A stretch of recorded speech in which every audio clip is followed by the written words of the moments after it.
देश के तमाम मीडिया चैनलों पर लगातार राहुल गांधी के खिलाफ एफआईआर कराने की धमकी देने वाले प्रधानमंत्री नरेंद्र मोदी के अनन्य भक्त यानी कि अंजनी मिश्रा वो अपनी बात से मुकर गए हैं।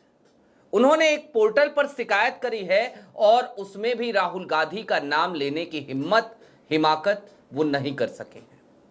कल की तारीख में तो आपको हमने कुछ सबूत दिखाए थे कि किस तरीके के मोदी भक्त हैं अंजनी मिश्रा, और यह भी आपको बताया था कि यदि अंजनी मिश्रा ने एफआईआर कराई तो चुनाव आयोग भी फंसेगा और मोदी जी की भी बड़ी किरकिरी हो जाएगी। लेकिन क्या यही सारी बड़ी वजह है कि आज की तारीख में अंजनी मिश्रा को यह बात समझ में आ गई है कि भैया एफआईआर मत करो और जो पोर्टल पर शिकायत करके खाना पूर्ति करनी है उसमें भी राहुल गांधी का नाम मत डालो?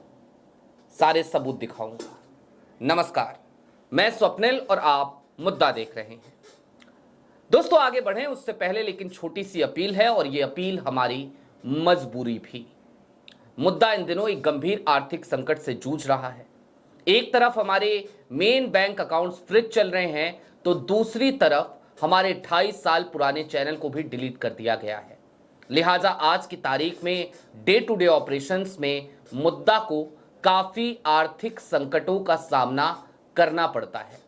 ऐसे में आपसे गुजारिश है, यदि आप सक्षम हो, यदि आप चाहें तो अपनी क्षमता अनुसार छोटा छोटा योगदान ही सही मुद्दा को जरूर दीजिएगा।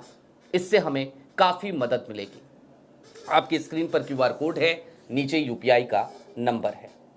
अब दोस्तों आगे बढ़ते हैं, और जब आगे बढ़ें तो मैं सबसे पहले आपको यह बताना चाहता हूं कि दरअसल ये जो अंजनी मिश्रा साहब है ना, वो कल वाली बातें सारी एक तरफ रखिए, वो आप जान चुके हैं।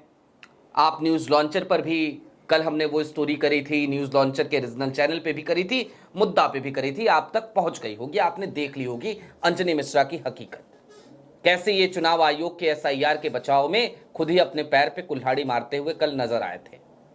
और कहीं ना कहीं कर्नाटका सीआईडी उसकी जांच की जद में अंजनी मिश्रा अब कैसे आ सकते हैं, कैसे ये सामने आ गए हैं, ये सारी बातें कल की हो चुकी हैं। लेकिन अब अपनी स्क्रीन पर एक जरा स्क्रीन कॉर्डर देखिए। ये अंजनी मिश्रा की फेसबुक पोस्ट का है, तकरीबन 58 सेकंड का, और इसमें आप गौर से देखिए अंजनी मिश्रा लगातार मीडिया को जो बाइट्स दे रहे हैं उसको खुद ही शेयर कर रहे हैं। यानी कि उनको बड़ा मजा आ रहा था ये सब करने में, बड़े पॉपुलर हो रहे थे। लेकिन कल भंडा फूट गया। न्यूज लॉन्चर पर हमने एक तहकीकात करी अंजनी मिश्रा के बारे में, और साथ ही साथ इस बात की भी तहकीकात की क्या वाकई में राहुल गांधी ने इनका मोबाइल नंबर साझा किया है। तहकीकात में पता चला कि चुनाव आयोग ने मकान क्रमांक की जगह इनका वीआईपी नंबर लिख दिया था। इनका मोबाइल नंबर चूंकि प्रीमियम है, वीआईपी है, वो एक स्पेशल सीरीज का नंबर है जिसमें हर एक डिजिट के बाद एक आता है, तो उस वजह से ये नंबर सार्वजनिक हो गया। राहुल गांधी की गलती नहीं थी, ये गलती चुनाव आयोग की थी। और साथ ही साथ ये कितने बड़े मोदी भक्त हैं वो भी कल जब पता चल गया सबको, तो अब अंजनी मिश्रा ने, चूंकि मीडिया का बड़ा दबाव था, पूछा जा रहा था कब कराओगे एफआईआर, कब कराओगे एफआईआर, तो इन्होंने क्या किया, मैं आपको 2 पेपर की कटिंग सबसे पहले दिखाता हूं। आपकी स्क्रीन पर सबसे पहले एक पेपर की कटिंग है, और ये कटिंग 1 दिन पुरानी है। इस पेपर की कटिंग में गौर से देखिए। ये भाई साहब कहते हैं झूठ बोला है राहुल गांधी ने, कराऊंगा एफआईआर। हमने कल चैलेंज किया था, हमने कहा था करिए, बिल्कुल करिए, एफआईआर क्यों नहीं कर रहे हैं आप राहुल गांधी के खिलाफ।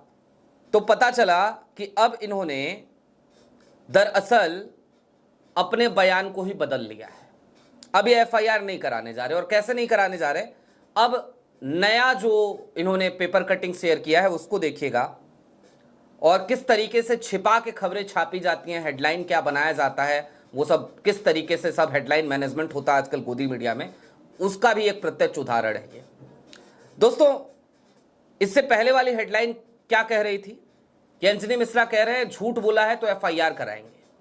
लेकिन इसकी हेडलाइन क्या है, मोबाइल नंबर सार्वजनिक होने से परेशान युवक ने की शिकायत। एफआईआर नहीं करी इन्होंने, साइबर कैफे चलाते हैं तो कंप्यूटर पे बैठे और पोर्टल पे गए और शिकायत करी। और सिर्फ पहला पैरा मैं पढ़ता हूं, आपकी स्क्रीन पर है, आप चाहे तो आप भी पढ़ सकते हैं इस बात की तहकीकात करने के लिए कि भाई मैं जो भी कह रहा हूं वो सत्य कह रहा हूं। लेकिन मुझे भरोसा है कि कल जब तहकीकात करके मैंने खोजा था, और शायद एकमात्र न्यूज लॉन्चर ही वो प्लेटफॉर्म है, मुद्दा ही वो प्लेटफॉर्म है, यही 2 प्लेटफॉर्म है जिसने अंजनी मिश्रा की तहकीकात करी थी। तो अब इन्होंने क्या कहा है वो जरा देख लीजिए। वोट चोरी के आरोप लगाने के मामले में मोबाइल नंबर सार्वजनिक होने के बाद लगातार आ रही कॉल से परेशान अंजनी मिश्र ने शुक्रवार को समन्वित शिकायत निवारण प्रणाली यानी कि IGRS पोर्टल पर शिकायत दर्ज कराकर मुख्यमंत्री योगी आदित्यनाथ से कार्रवाई की मांग की है। अब इसके बाद वाली लाइन सबसे ज्यादा महत्वपूर्ण है। हालांकि इस शिकायती पत्र में कहीं लोकसभा में नेता प्रतिपक्ष राहुल गांधी का नाम नहीं है और उनका कहना है कि जरूरत पड़ने पर आगे नाम शामिल किया जाएगा। क्या हो गया ये? कल तक टीवी चैनलों पर, परसों तक टीवी चैनलों पर बैठकर यह बोलने वाला व्यक्ति कि राहुल गांधी ने मेरा नंबर सार्वजनिक कर दिया है, आफत विपत पड़ गई है, बहुत सारे कॉल्स आ रहे हैं, मैं राहुल गांधी को नहीं छोड़ूंगा, मैं राहुल गांधी को नहीं बख्शूंगा, मैं राहुल गांधी के खिलाफ FIR कराऊंगा। आज उस शख्स के सुर बदल गए। वो एक मीम वायरल होता है ना, हालात बदल दिए, जज्बात बदल दिए। वो पाकिस्तान की टीम हार गई थी तो कोई पाकिस्तानी टीम का प्रशंसक था जो चिल्ला रहा था, छाती पीट रहा था। आज जो भक्त हैं, जो कल से उछल रहे थे बार बार ट्विटर पे लगातार अंजनी मिश्रा ये करेंगे, राहुल फेल हो गए, चिल्ला रहे थे, आज की तारीख में अब वो सब यही कर रहे होंगे। वो यही कह रहे होंगे कि एकदम इन्होंने वक्त बदल दिया, जज्बात बदल दिए, हालात बदल दिए। क्योंकि अंजनी मिश्रा तो मुकर गए, और क्यों मुकरे होंगे अब जरा इस बात को समझिए। दोस्तों, अंजनी मिश्रा प्रयागराज के मेजा में रहते हैं, मेजा इलाके में। वहां पे बैठे हुए व्यक्ति का महाराष्ट्र के राजौरा में फॉर्म भरने का क्या मतलब था? क्यों भरा गया होगा फॉर्म? राहुल की शिकायत क्या है? यही तो है कि सॉफ्टवेयर से फॉर्म्स फिल किए जा रहे हैं, 36 सेकंड में 2-2 फॉर्म फिल कर दिए जा रहे हैं, सॉफ्टवेयर से किए जा रहे हैं। एक पूरा नेक्सस इस पे काम कर रहा है, और जो भी मोबाइल नंबर्स हैं वो उस राज्य के बाहर से ऑपरेट हो रहे हैं। महाराष्ट्र से बाहर बैठे हुए अंजनी मिश्रा के मोबाइल नंबर का इस्तेमाल करते हुए किसी के नाम को ऐड कराने या डिलीट कराने के लिए यदि एप्लीकेशन अप्लाई हुआ था और इस वजह से उनका नंबर वहां पर है, तो इसका मतलब क्या बनता है? और अंजनी मिश्रा का जो बैकग्राउंड है, जो उन्होंने खुद स्वीकार किया, उन्होंने खुद बताया तमाम टीवी चैनलों पर कि मैं साइबर कैफे से जुड़ा हुआ काम करता हूं, साइबर कैफे है, जनसेवा केंद्र वगैरह है, बैंक के जो जनसेवा केंद्र होते हैं उस टाइप की कुछ चीजें हैं उनके पास। तो क्या अंजनी मिश्रा आज की तारीख में कर्नाटका CID के रडार पे आ गए हैं? और क्या उन्हें इसी बात का खतरा महसूस हो रहा है कि यदि राहुल गांधी पे FIR करी तो कहीं कर्नाटका CID उनके दरवाजे की साकलें ना खटखटाने लगे, ना कहने लगे चलो भैया कुछ दिन तो गुजारो कर्नाटका में, चलो जरा सवाल जवाब करने हैं, चलो जरा बताओ हमें कि तुम्हारा नंबर वहां क्या कर रहा था? क्या यही सब चिंता है क्या आज की तारीख में? और यकीन मानिए, जिस तरीके से कांग्रेस ने तमाम चिट्ठियां सार्वजनिक करी, जिस तरीके से आज की तारीख में दूध का दूध पानी का पानी हो चुका है कि पहले राजीव कुमार का आयोग और अब ज्ञानेश कुमार का आयोग कर्नाटका CID का कोई सहयोग नहीं कर रहा। जो 3 चीजें मांगी गई हैं, मसलन कर्नाटका CID की तरफ से कि आप हमें डेस्टिनेशन IP दीजिए, आप हमें डिवाइस डेस्टिनेशन पोर्ट्स दीजिए और आप हमें OTP के ट्रेल्स दे दीजिए, वो चीजें खुद कर्नाटक की